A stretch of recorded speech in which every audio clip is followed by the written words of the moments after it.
Saudações, galera! Hoje é a nossa última aula do bimestre e, como prometido, eu vou fazer a transição ali do Hegel para o Marx no conceito que nós estamos trabalhando, que é o conceito de dialética, tá? Mas antes, breve recapitulação aqui, tá? Então, a dialética e o materialismo histórico, esses são os dois temas que nós vamos ver nesta aula, tá? Aula passada, eu trouxe para vocês a concepção do Hegel, né, de dialética. Lembre-se que eu falei para vocês que ele vai abordar o conceito de dialética de uma forma mais abrangente. Lá os gregos, eles entendiam a dialética do ponto de vista do argumento, das relações argumentativas que aconteciam na agorá, na praça pública, né? Então, a ideia de tese e antítese, que gera uma síntese do ponto de vista de um debate, né, de uma discussão, de um diálogo, tá? O Hegel vai pegar essa concepção para analisar o funcionamento da própria história das sociedades. Então ele vai compreender, pessoal, que esse processo dialético de tese, antítese e síntese vai ter um impacto naquilo que ele vai chamar de movimento cíclico, né? Então aqui, ó, nós temos a seguinte dinâmica, né? Então uma tese que gera uma antítese e o processo de conflito entre a tese e a antítese, entre essas posturas contraditórias, gera um terceiro elemento que é a síntese, tá? Por sua vez, com o tempo, esta síntese ela passa a ser uma tese, né, porque ela vai ter uma consolidação, e essa consolidação vai ter também uma reação, que será uma antítese, que por sua vez vai gerar uma síntese e o processo continua. Essa síntese se consolida, se torna uma tese, daí tem uma antítese, uma síntese e assim por diante. Então é um movimento cíclico que ocorre, né, esse movimento cíclico espiral da história, né, que vai influenciar muito o Karl Marx. Então aqui a tese seria a afirmação de alguma coisa e a antítese a negação. Do ponto de vista histórico, nós poderíamos usar o exemplo da Revolução Francesa, né? Nós tínhamos lá os girondinos, que afirmavam que a monarquia deveria continuar, e os jacobinos, que a monarquia não deveria continuar, né? E o processo sintético que ocorreu deste conflito gerou aqui o processo, a experiência napoleônica e os desdobramentos depois do período napoleônico, né? Aqui também esse processo de síntese ele acontece na matéria. Então você pode pegar elementos sintéticos, né? A ideia de elementos sintéticos vem de características específicas da matéria, né? Então, por exemplo, as comidas sintéticas. Eu pego conservantes, junto com o milho, por exemplo, junto a esses elementos, eu tenho um alimento sintético. Então a junção de dois elementos da natureza também forma algo sintético, né? Metais são sintéticos, eu posso juntar diferentes metais e criar estruturas e assim por diante. Tá? Então esse elemento cíclico aqui, ele vai influenciar o Marx, né? E aqui tá, eu passei os 4 critérios da dialética. Então a ideia de que tudo depende de um tempo, tudo é transitório, né? Tudo é composto de contradições, as mudanças graduais levam a crises, né? Fraturas, mudanças, e a mudança é sempre uma espiral, uma sobreposição, assim como nós vemos aqui, né? Uma sobreposição de eventos que nunca serão os mesmos. Então a partir disso aqui, pessoal, o Hegel ele tem o conceito de Zeitgeist, tá? Que é o espírito da época. Nós traduzimos como espírito da época, mas ele é muito mais abrangente. Zeitgeist seriam tipo as condições de possibilidade para que alguma coisa aconteça, tá? Então aqui é um termo alemão cuja tradução significa espírito da época, ou espírito do tempo, ou sinal dos tempos. Significa, em suma, o conjunto do clima intelectual e cultural do mundo numa certa época, numa determinada época, ou as características genéricas de um determinado período de tempo.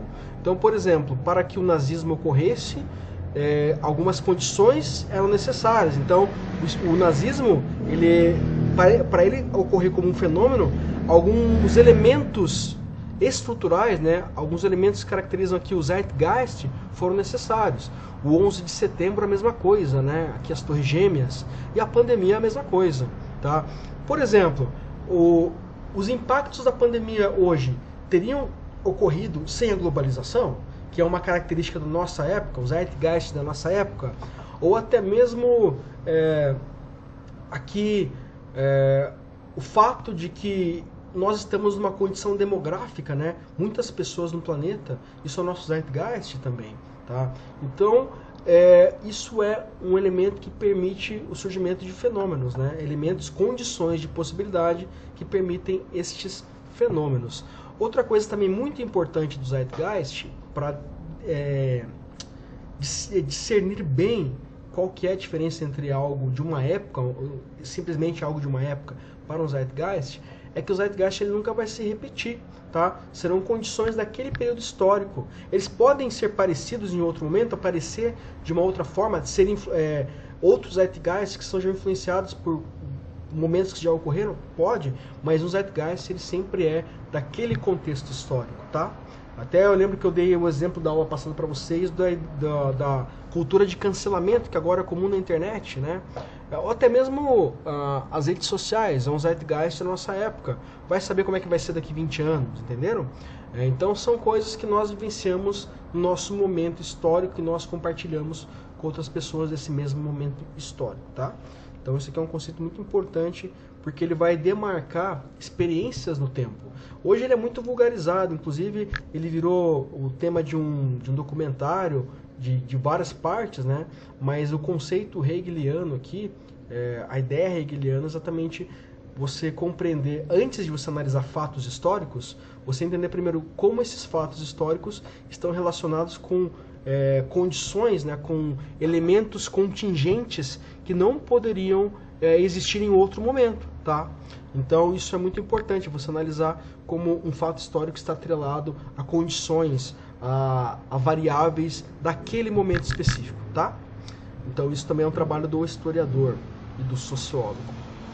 Então, daqui dessa percepção, vem a ideia de materialismo histórico, tá? A ideia do ciclo do tempo aqui, né?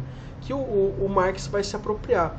Porém, ele vai fazer algumas mudanças, tá? Então, materialismo histórico e dialético é o nome da teoria desenvolvida por Marx e Engels. Marx realizou estudos econômicos publicados na série de livros O Capital, né, aliás, ele não terminou de escrever, né? Ele foi publicado póstumamente. Mas aqui nessa obra ele traz alguns elementos das contradições históricas. É um livro de análise econômica, tá? Que ele vai criar aqui a partir das ideias também desenvolvidas com Engels, tá?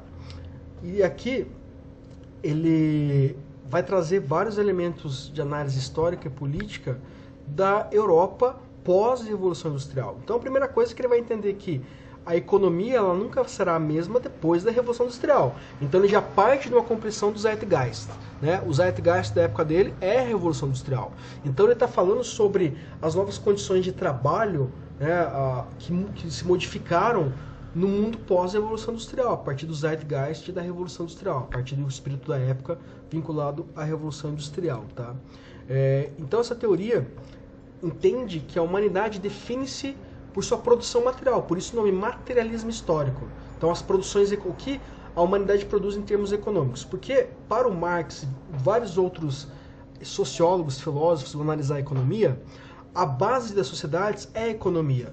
E a economia que nós estamos falando de recursos, né? Não de dinheiro, recursos. Aquilo que eu tenho à disposição para desenvolver um coletivo, desenvolver uma comunidade, tá? Então, os embates em torno dos elementos materiais, econômicos, possibilitam revoluções. Então, por exemplo, aqui a Revolução Francesa, qual que foi o mote, qual que foi a motivação para ocorrer a Revolução Francesa? A população estava passando fome, enquanto a corte francesa de Luís XVI estava num bem bom. Então, Maria Antonieta falava para a população, se vocês não têm pão, que comam brioches. Então, um deboche a população que vai reagir a essa diferença de classes. Então, aqui, ó, pegando essa experiência da Revolução Francesa em torno do elemento econômico, né, dos recursos básicos para a sobrevivência, nós temos um embate entre classes. Quais eram as classes? A nobreza e ali os trabalhadores, né, os jacobinos, girondinos, os planiciers, cordeliers, que eram os grupos, né, de pequenos e grandes burgueses que estavam na outra margem dessa lógica de conflitos, né, de interesses. Então o marxismo aqui ele entende que a história da humanidade é a história da luta de classes em torno dos recursos disponíveis, tá? Então esse materialismo dialético ocorre quando estes recursos eles são concorridos, né? Existe uma concorrência em torno desses recursos que vão ali que vão concentrar classes que vão lutar por ter o quinhão desses recursos, tá? Se você pegar a experiência do Brasil, acho que vocês estão vendo a história do Brasil nesse momento, né, a conjuração mineira, a conjuração baiana, tudo gira em torno ali de reivindicações de recursos, mais ou menos recursos, tá? Mais ou menos impostos. A independência americana, ela ocorre porque existia um abuso da metrópole inglesa em relação às 13 colônias que viviam ali na América do Norte. Então tudo gira em torno de economia. Então Marx aqui ele acertou em cheio ao juntar essa concepção da dialética, do conflito entre opostos, e juntar esse conflito entre opostos com a questão do material, né? O zeitgeist da economia, tá? Pós-revolução industrial. Então é muito interessante você juntar essas duas concepções que vão ser a base também da história ainda hoje, tá? Então nesse sentido aqui, há uma relação dialética entre classes, o que confere o termo dialética ao nome da teoria marxista, afastando-se de qualquer sentido dele antes proposto por Hegel ou por Platão. Então Hegel entendia esse movimento histórico sem considerar a análise econômica, tá? E o Platão lá pensava na dialética do ponto de vista da narrativa ou da relação entre realidade factível, realidade física e realidade extrafísica, né? Então, porque a dialética do Platão era da doxa, né? Do mundo aparente, e do eidos, da ideia, do mundo das ideias, né? Então essa era a dialética, e o conhecimento era o resultado desse mundo da doxa com os princípios inalienáveis para além da realidade do eidos, né? Então é assim que você construía a realidade. Então o Marx ele vai se distanciar dessas duas concepções, porém sendo influenciado por essas duas concepções também, tá? Então é muito importante que nós tenhamos essa diferenciação do conceito. Então vejam, pessoal, que hoje com esse conteúdo vocês têm aqui uma análise muito interessante, que eu acho que vocês ainda não tinham visto, de como um conceito filosófico ele pode ter várias interpretações diferentes, né? Então a dialética para os gregos antigos é uma coisa, para o Hegel é outra, e para o Marx será uma outra coisa totalmente diferente. E hoje, possivelmente, nós podemos também analisar a dialética de uma outra perspectiva com o advento da internet, tá? Então a dialética no mundo virtual. E tem filósofos que trabalham essa concepção. Então aqui, pessoal, esse filósofo aqui, por exemplo, né, Byung-Chul Han, né, que é um filósofo da Coreia do Sul, tá? Ele escreveu essa obra aqui, Sociedade do Cansaço. E ele vai analisar os processos dialéticos da pós-revolução industrial, dentro do contexto de inteligências artificiais, de automação, e como isso gera um processo de construção identitária. Então ele vai analisar por que sociedade do cansaço? Porque ele vai entender que a síntese da Revolução Industrial, junto com o advento da internet, geram pessoas desgastadas psicologicamente. E o efeito disso, nosso zeitgeist da época, é o que? São as doenças psíquicas, né? Bipolaridade, síndrome do pânico, ansiedade e assim por diante, né? Então, eu posso pegar esse conceito e estender ele até onde eu quiser, beleza, pessoal? Então, isso aqui é muito caro para a análise filosófica, né? Pegar conceitos e entender como eles podem ser reapropriados, beleza, pessoal? Então, eu espero que tenha ficado claro essa diferença, né, entre a dialética hegeliana e a dialética proposta pelo Marx, né?